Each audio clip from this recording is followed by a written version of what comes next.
What if I told you that your constant misery isn't proof that something's wrong with you, but that you might actually be gifted? No, not the kind of gifted people brag about on college applications. I'm talking about the kind of giftedness that feels like a curse, where every thought cuts too deep, every emotion burns too bright, and every silence feels heavier than most people's noise. You think too much, feel too much, notice too much, and it's slowly eating you alive. See, people romanticize intelligence and sensitivity like it's some kind of superpower. But the truth is darker.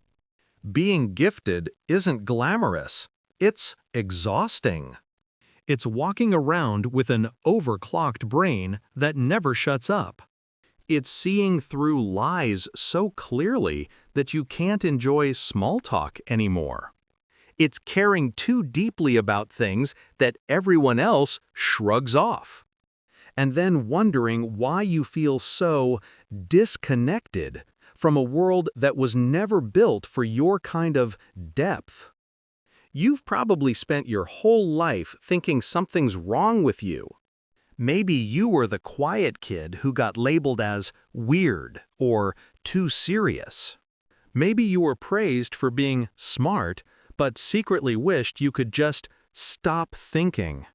You probably even envy people who can scroll through life with a blank mind, smiling for no reason, sleeping soundly after doing nothing meaningful. You can't, because your brain refuses to shut down the endless analysis of everything. Your past, your future, their tone, that one text message, the meaning of existence. You don't just live life. You dissect it. And that's the first sign. Gifted people rarely feel gifted. They feel defective. They assume everyone else feels this depth and handles it better. But no, most people are swimming in the shallow end. You're the one who can't stop drowning in the deep guh. You're miserable because you notice the cracks no one else sees. You feel the emotional temperature of every room you walk into. You can tell when someone's lying, even when they don't know they're lying to themselves. It's not intuition, it's pattern recognition on a subconscious level. Your brain connects dots faster than people can speak. And that makes you hyper-aware, hyper-vigilant, and, ironically, hyper-exhausted. You crave meaning. Everything has to matter, or it feels like death. That's another curse of giftedness. Your mind rebels against the ordinary. You can't just enjoy the moment, because you're too busy questioning it.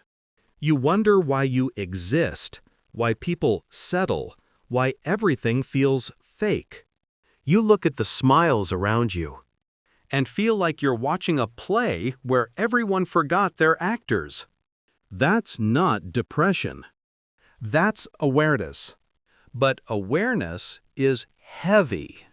You start to see the mechanisms behind human behavior, the emptiness behind routines, the hypocrisy in society's values.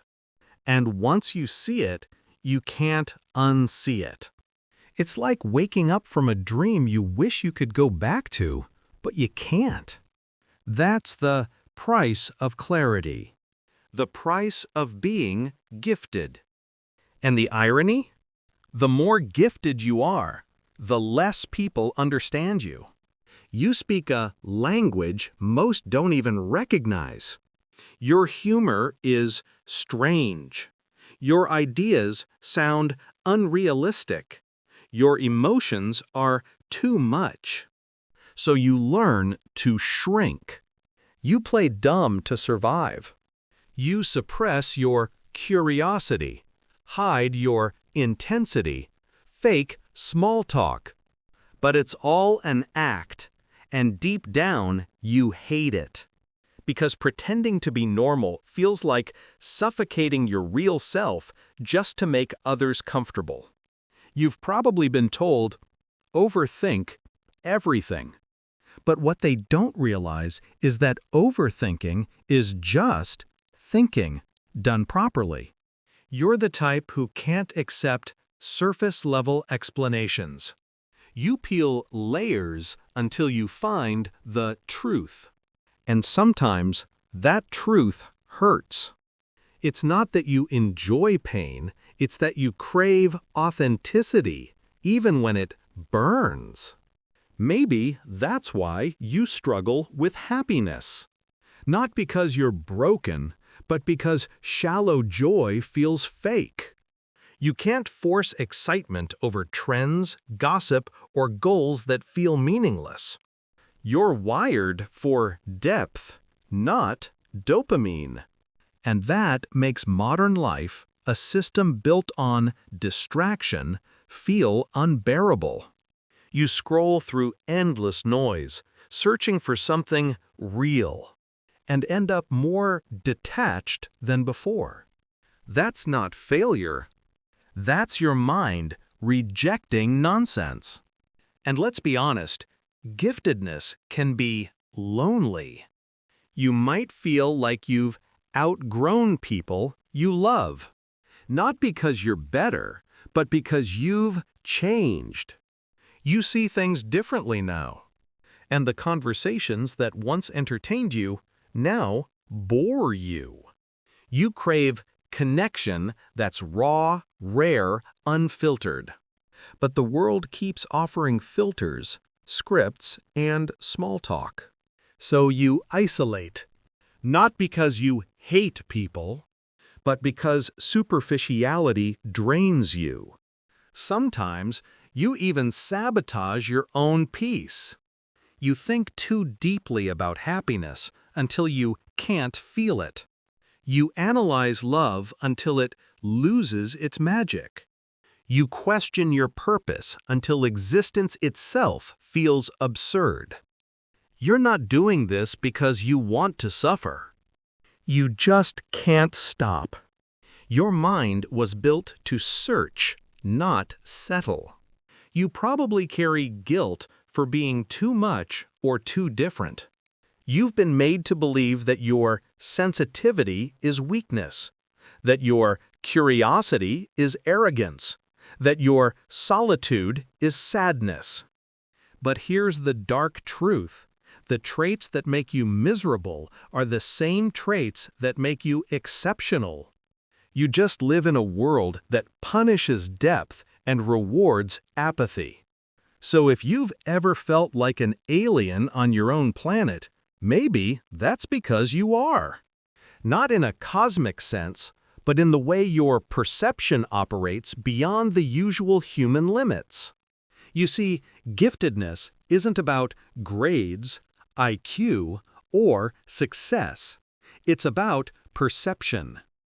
It's about how vividly you experience life, even when that vividness feels unbearable. But here's the twist. The pain you feel isn't a flaw. It's information. It's the proof that you're alive in a world where most people are just functioning. You're not broken. You're just tuned to a higher frequency. One that amplifies beauty and horror equally. You see light sharper, but you also feel darkness deeper. So yes, you might be gifted, and that's why you're miserable. Because the same mind that creates your brilliance also crafts your torment. The same awareness that lets you understand others leaves you misunderstood. And the same depth that makes you extraordinary makes existence unbearably heavy. But don't let that darkness convince you to dim yourself. The world doesn't need fewer deep thinkers. It needs more who can see through the illusion and still choose to live. Because giftedness isn't meant to make you happy. It's meant to make you awake. And being awake, in a world that loves sleep, will always feel like pain. But maybe, just maybe, that pain is proof that you're exactly what this world needs, even if it never realizes it.